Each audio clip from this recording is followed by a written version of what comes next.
Hygiene की। अच्छा। Hygiene में आ गया आपका हाउसकीपिंग का, साफ सफाई का एरिया देखता हूँ और सारे एरिया जो भी हैं जहाँ डीप क्लीनिंग करानी है या जिसका बाथरूम गंदा है सबसे पहले उनको मैं साफ करवाता हूँ। उसके बाद मैं किचन में जाता हूँ, किचन में आज हमारा क्या ब्रेकफास्ट पक रहा है, अच्छे से पक रहा है कि नहीं पक रहा है, साफ सफाई है कि नहीं है। फिर जो हमारे यहाँ के रेजिडेंट है उनके लिए मैं सर्व करवाता हूँ। मैं लगभग 35 स्टाफ को देखता हूँ। अच्छा। उनकी ड्रेसिंग है, उनका जो काम कर रहे हैं वो ठीक टाइम पे कर रहे हैं कि नहीं कर रहे हैं। जो हमारे रेजिडेंट है उनका कोई कंप्लेंट तो नहीं है। हमारा जो ये ओल्ड एज होम है पूरा CCTV सर्विलेंस से मतलब लेस है और यहाँ जो भी एक्टिविटीज़ कोई कर रहा है वो हम CCTV के थ्रू वॉच करते रहते हैं जी। और उनको उसके थ्रू इंडिकेशन देते रहते हैं कि आप यहाँ गलत कर रहे हो या सही कर रहे हो और उस प्रकार से हम यहाँ की मैनेजमेंट को दिन भर देखते हैं। बस एक सेवा करने का जो मौका मेरे को चाहिए था, मतलब मैं एक लाइफ में ना सोच रहा था कि सेवा करने का मौका, क्योंकि कुछ ना कुछ घर में मेरे मदर फादर भी है, मैं उनकी सेवा कर रहा हूँ। मेरे फादर डिफेंस से रिटायर्ड है जी। और उनकी सेवा कर रहा था। फिर भी मेरे को लगा था कि मेरा टाइम मैं कैसे स्पेंड करूँ। सेहत को ध्यान में रखते हुए यहाँ दिन में हल्का खाना ही बनता है, जैसे दाल चावल, रोटी और कोई भी सूखी सब्जी।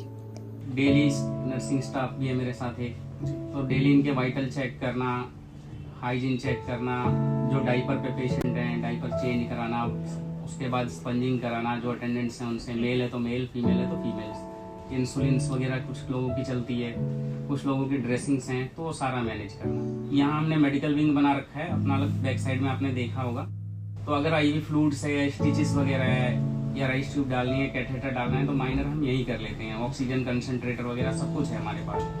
क्रिटिकल है तो हॉस्पिटल हैं, टाई अप पे हैं, उनसे कांटेक्ट करते हैं, वहाँ डॉक्टर लोग हैं तो उनसे भी बातचीत हो जाती है। कुछ चीजें हैं फोन पे कंसल्ट हो जाती है, अगर ले जाना है नीड है तो ले जाते हैं और कंसल्ट कराते हैं। योगा की क्लासेस भी रखते हैं हम यहाँ पे, जैसे कि आपने देखा होगा ऊपर। उसके बाद एक्टिविटी भी है। फिर थोड़े जैसे जैसे हिलअप होते जाते हैं तो आउटिंग भी कराते हैं, बाहर ले जाते हैं, मंथ में 2 या 3 बार आउटिंग कराते हैं। अच्छा। पिकनिक ले गए, जैसे मंदिर ले गए। जी जी। ठीक है, मैं योगा टीचर एंड फिजियोथेरेपिस्ट हूँ जो यहाँ पे काम करती हूँ। मैं सुबह 9 बजे आती हूँ।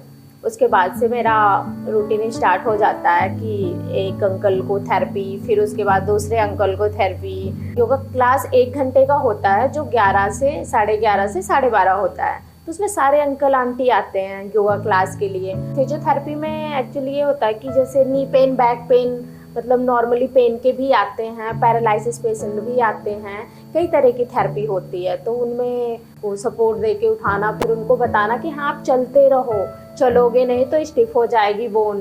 तो उनको थोड़ा समझाना पड़ता है अच्छे से बिठा के कि हाँ आंटी चलो आप, नहीं तो वो सुनते नहीं है, बस बैठे रहें।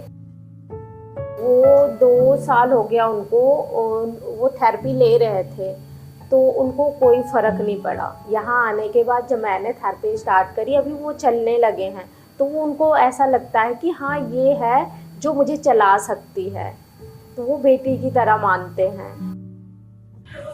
हो गया नाश्ता? क्या खाया? आलू की सब्जी काके? तुमने क्या खाया? सेम।